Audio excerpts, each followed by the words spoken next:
Hello parents, कैसे हैं आप लोग। उम्मीद करता हूँ अच्छे होंगे।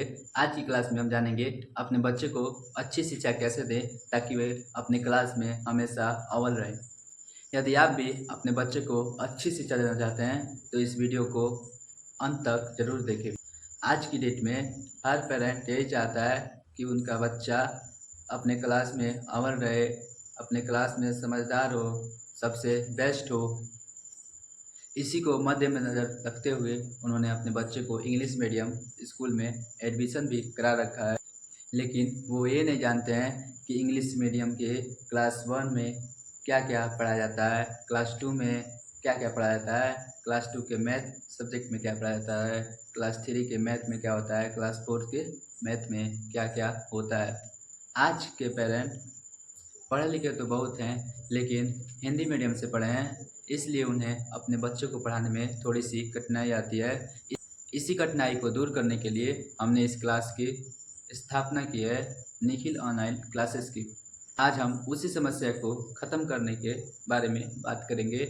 आज की हमारी जो क्लास है स्पेशली पेरेंट के लिए है और उन सारे बच्चों के लिए है जो ascending order, descending order, successor, predecessor, place value, expanded from, यानी जितने भी छोटे छोटे चीज़ हैं इनका हिंदी नहीं जानते हैं, इनको सॉल्व कैसे करते हैं ये नहीं जानते, इनके क्वेश्चन कैसे आते हैं ये नहीं जानते, सब उनके लिए हैं। तो आइए शुरू करते हैं। सबसे पहला है सक्सेसर।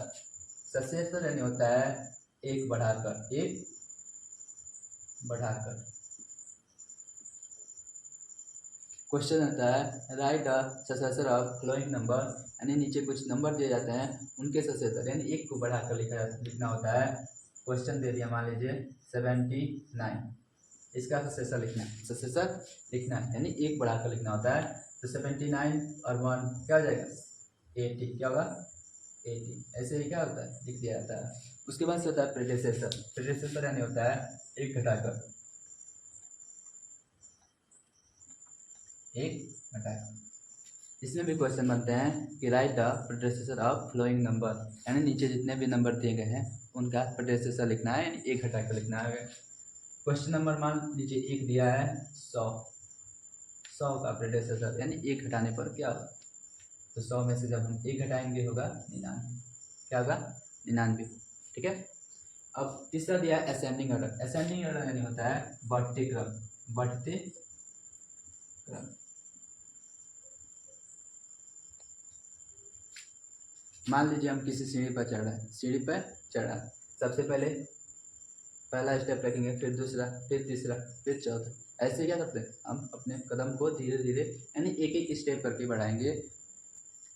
असेंडिंग ऑर्डर में क्वेश्चन देता है arrange the flowing number in ascending order, यानी इसमें कुछ नंबर दिए होते हैं। मान लीजिए एक क्वेश्चन दिया है, इसमें नंबर कुछ दिया है जैसे 24, 26, 32,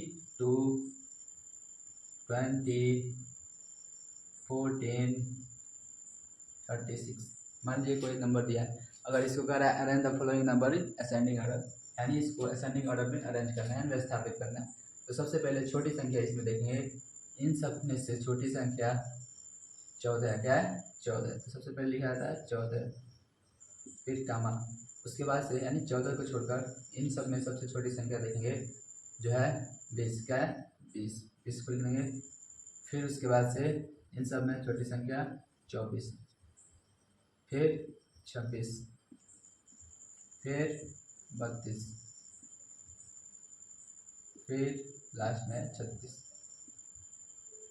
यानी ये सब बढ़ते क्रम में, क्या है बढ़ते क्रम में, सबसे छोटा, फिर उससे बड़ा, उससे बड़ा, उससे बड़ा, उससे बड़ा, फिर सबसे बड़ा। उसके बाद से होता है डिसेंडिंग ऑर्डर। डिसेंडिंग ऑर्डर यानी होता है घटते क्रम, घटते क्रम, घटते क्रम।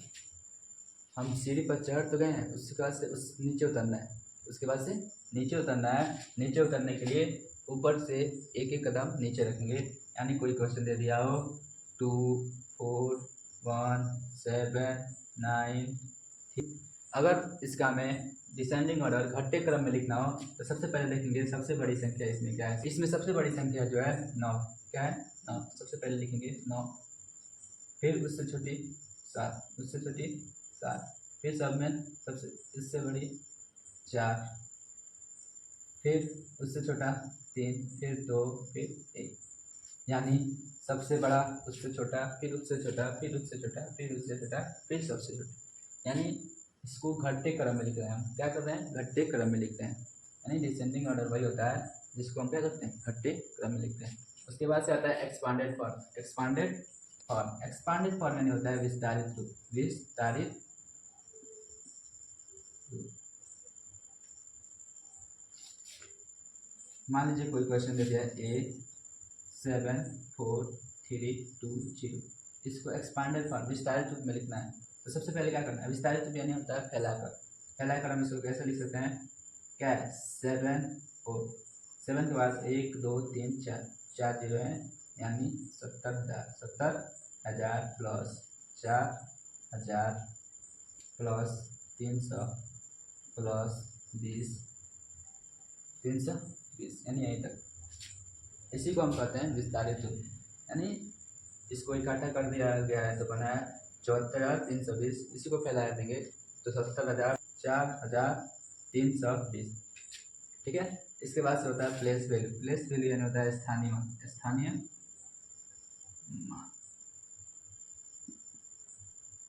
इसमें कोई क्वेश्चन दे देगा, मान लीजिए क्वेश्चन ये दिया है 46525। यदि इसमें पूछे right the place value of 6, यानी 6 का प्लेस वैल्यू लिखना है स्थानीय मान। यानी 6 का जो स्थान यहाँ पे दिया गया है, यानी इसमें जो इस नंबर में जो 6 का स्थान है उसी का मान बताना है। तो 6 का मान क्या है? 6 है, उसके बाद से 3 जीरो है, 3 जीरो यानी 6000। यहाँ पे 6 का मान है 6000 है। ठीक है। उसके बाद से स्मॉलेस्ट 5 डिजिट नंबर। स्मॉलेस्ट यानी होता है छोटा, 5 डिजिट यानी 5 अंक नंबर, यानी 5 अंक की सबसे छोटी संख्या। 5 अंक की सबसे छोटी संख्या लिखना है। तो 5 अंक की सबसे छोटी संख्या क्या हो जाएगी? 1, फिर 0 0 0 0, 1 2 3 4 5। 5 अंक की छोटी संख्या यानी 10,000 होगी। 10,000 होगी। ऐसे अगर पूछ दे 2 अंक की सबसे छोटी संख्या तो क्या हो जाएगी? 1 0 1 0, यानी 2 अंक की सबसे छोटी संख्या 10 है। इससे छोटा संख्या 2 अंक का नहीं हो सकता। ऐसे ही इसमें दिया है लार्जेस्ट यानी होता है बड़ा, 5 डिजिट यानी 5 अंक नंबर यानी संख्या, यानी 5 अंक की सबसे बड़ी संख्या। तो 5 अंक की सबसे बड़ी संख्या, सबसे बड़ा अंक होता है 9। क्या होता है? 9। तो 9 9 9 यानी 99,999। ऐसी संख्या है 5 अंक की जो सबसे बड़ी संख्या है। इससे बड़ी संख्या 5 अंक में हो नहीं सकती। ठीक है। अगर पूछे 3 अंक की सबसे बड़ी संख्या, 3 अंक की सबसे बड़ी संख्या तो हो जाएगा 999, यानी 999 जो है 3 अंक की सबसे बड़ी संख्या है। इससे बड़ी संख्या 3 अंक में कोई हो ही नहीं सकती। उसके बाद से फ्रैक्शन इन वर्ड, शब्द में फ्रैक्शन लिखना है। शब्दों में फ्रैक्शन लिखना है। जैसे दिया है 2/4, 2 यानी 2/4, जिसको हिंदी में 2/4 पढ़ते हैं। इसको अगर इंग्लिश में लिखना हो, वर्ड में यानी शब्द में लिखना हो तो लिखेंगे 2 TWO 2/4। यहीं अगर इसको हिंदी में लिखना हो तो 2/4 लिखेंगे, 2/4। अगर 3/5 या 3/4 लिखना हो, 3/4 तो हो जाएगा 3/4,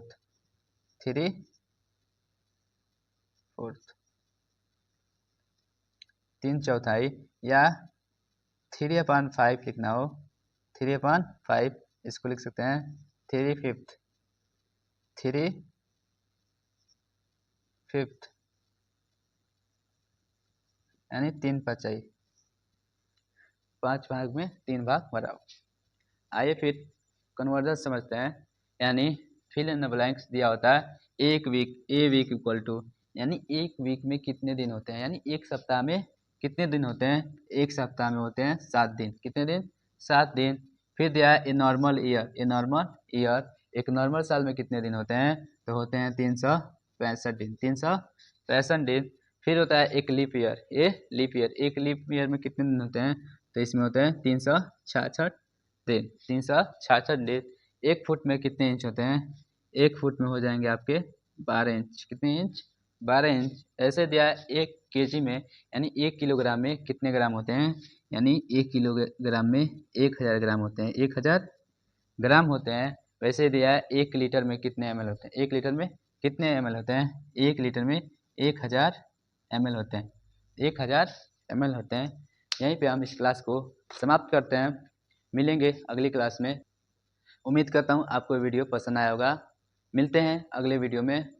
यदि आपको यह वीडियो थोड़ी सी भी जानकारी लायक लगा हो, यानी इस वीडियो में थोड़ी सी भी जानकारी मिली हो आपको, तो इस वीडियो को अपने दोस्तों को पास शेयर करें ताकि उनको भी इसके बारे में जानकारी प्राप्त हो। मिलते हैं अगली क्लास में।